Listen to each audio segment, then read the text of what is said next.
ओम साई राम मित्रों। आज मैं जो ब्लॉग लेकर के आया हूँ साईं बाबा का चमत्कारिक मंत्र।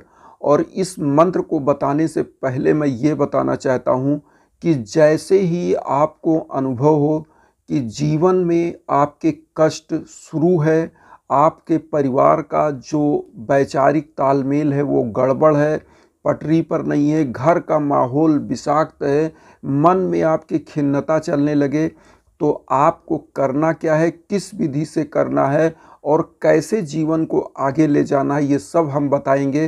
तो आप लोग बहुत ध्यान से सुनिए और साईं बाबा का ध्यान हमेशा रखते रहिए।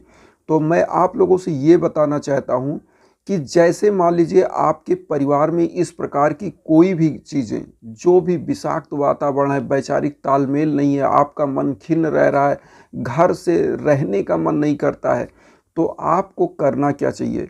आपको सबसे पहले तो साईं सच्चरित्र का सप्ताह पारायण अगर कर सके तो करें, अगर नहीं कर पाते हैं तो साईं का चैप्टर, जो साईं सच्चरित्र का एक चैप्टर डेली पढ़ें। इससे क्या होती है, मन में एक शांति आती है। और मैं और मंत्र आपको बता रहा हूँ, लेकिन ये तरीके मैं छोटे छोटे अभी बता दूँ आपको। तो ये चीज़ साईं सच्चरित्र। और दूसरा नंबर, आपको डेली, पहला नंबर देखिए, आप जिस प्रकार से किसी पौधे में डेली थोड़ा थोड़ा पानी देते हो, वो पौधे में जो बीज होता है वो धीरे धीरे खाद पानी पोषक तत्व पाके उसमें कोपलें फूटती हैं। उसी प्रकार से डेली अगर घर में आपके साईं सच्चरित्र का पाठ होता है, साईं की आरती होती है, वंदना होती है, भोग लगता है, तो निश्चित रूप से आपका परिवार उसी छोटे से बीज के रूप में जो पौधा पनपता है, उसी प्रकार से एक पोषण आपके परिवार को मिलता है, मेंटल सेटिस्फैक्शन मिलता है और आपका परिवार बहुत ही आगे समाज में एक अग्रगणी परिवार दिखता है। ये बाबा का चमत्कार है।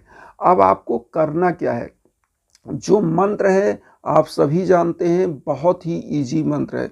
अगर आप साईं बाबा का ओम श्री साई नाथाय नमः का जाप करते हैं डेली पूजा में, अगर आपके पास रुद्राक्ष की माला है तो, अगर नहीं है तो कर माला से आपको जाप करना है 108 बार साईं बाबा का ओम श्री साई नाथाय नमः।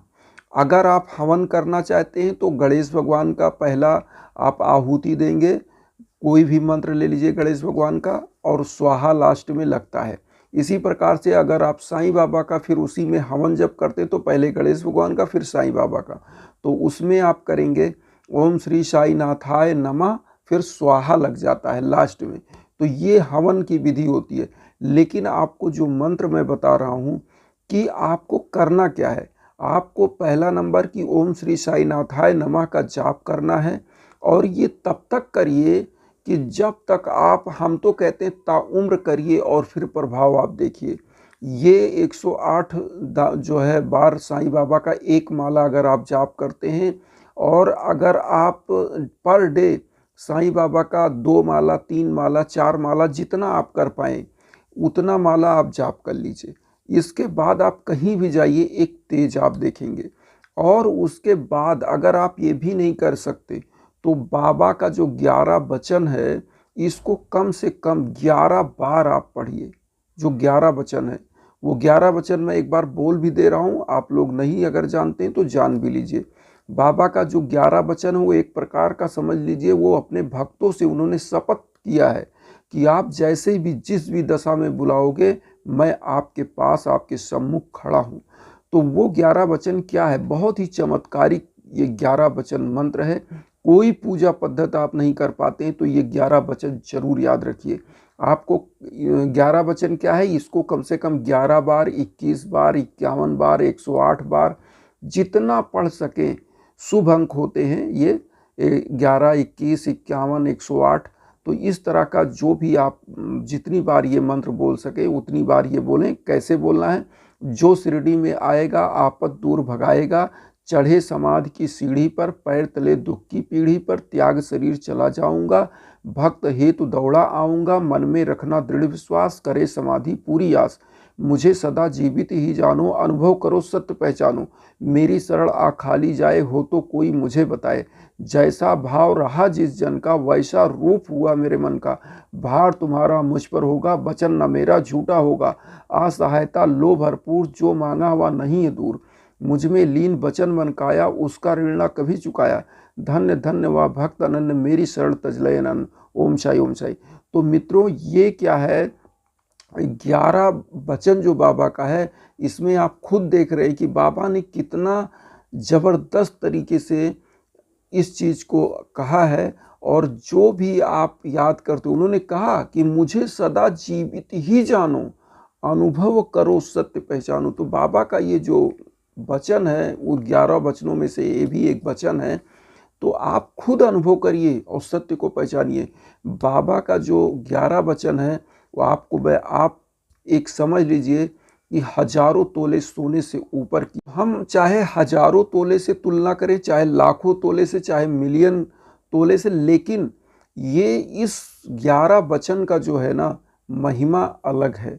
तो मैं आप लोगों से यही कहूँगा कि जब भी आप 11 वचन पढ़ें तो बहुत ही आस्था के साथ, बहुत ही आराम से, पूजा कक्ष में सुगंधित वातावरण, धूप दीप जला करके आराम से पूजा पाठ करके कहीं भी शुभ कार्य आप करने जाइए।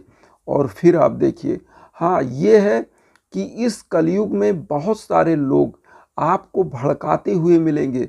देखिए, जब लोग सही दिशा में चलते हैं ना, तो लोग पैर खींचने वाले भी आपको मिलेंगे। आपको अडिग रहना है अपने आस्था, अपने धर्म पर। और जो व्यक्ति अपने धर्म पर, अपनी आस्था पर अडिग होता है, उसको कोई उस ध्रुव तारे को देख लिए, ध्रुव और प्रहलाद की कहानी आपको याद होगी, तो आप समझ सकते हैं कि उसी ध्रुव की तरह आप अपने आप को स्थापित कर देंगे, जो प्रभु को याद करते करते उसने अपना एक स्थान बना लिया था।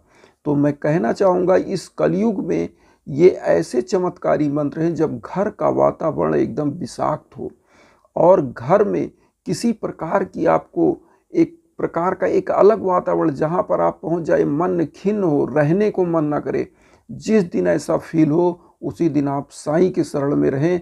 और पहला नंबर एक चीज़ और बता दें आपको मित्रों, एक चीज़ मैं अपने ब्लॉग में हमेशा ये कहता हूँ, और मैं एक अलग तरीके से आज मैं आपको बताना चाहता हूँ कि गरीबों का मदद अक्सर करिए। क्योंकि देखिए, मैं नहीं कहता किसी को पैसा दीजिए, लेकिन जहाँ भी आप हैं, आपके सराउंडिंग में अगर कोई भूखा व्यक्ति आता है, तो आप उसको अन्न दान जरूर कराएं, अन्न भोजन जरूर कराएं। क्यों? क्योंकि इस आत्मा में, इस शरीर में जब आपका अन्न, आपका निवाला जाता है, तो जो आपके शरीर में जो वो परमात्मा का निवास है, जब वह आह्लादित होता है, तो आपके रोम रोम से आपको आशीर्वाद मिलता है। और वो आशीर्वाद दिखता नहीं है। जिस प्रकार से टीवी का रिमोट होता है, और रिमोट से जो रेज निकलता है और टीवी ऑन हो जाती है, और उसी प्रकार से वो जो गरीब, जो भी व्यक्ति भूखा प्यासा है, जब वो अन्न खाता है ना, तो वो एक ऊर्जा निकलती है, एक रेज निकलती है आपके प्रति, और आप खिल जाते हो। जिस तरह से वो टीवी खुल जाती है, ऑन हो जाती है, आपका भी भाग्य ऑन हो जाता है। जो बंद था, आप देखते हो कि आप कहाँ पहुँच रहे हो। तो कभी भी किसी के दिल को मत दुखाइए, कभी किसी को गलत मत बोलिए। मन कर्म वचन से, मनसा वाचा कर्मणा, ये 3 चीज़ से आप जिस दिन पवित्र होगे, सच्चे हृदय से होगे, उस दिन आपको कोई आपका बाल बांका नहीं कर सकता। साईं भी यही कहते हैं कि आप हमेशा अपने मन को पवित्र रखिए, अपनी आत्मा को पवित्र रखिए, और फिर देखिए। तो इसी के साथ ओम साई राम।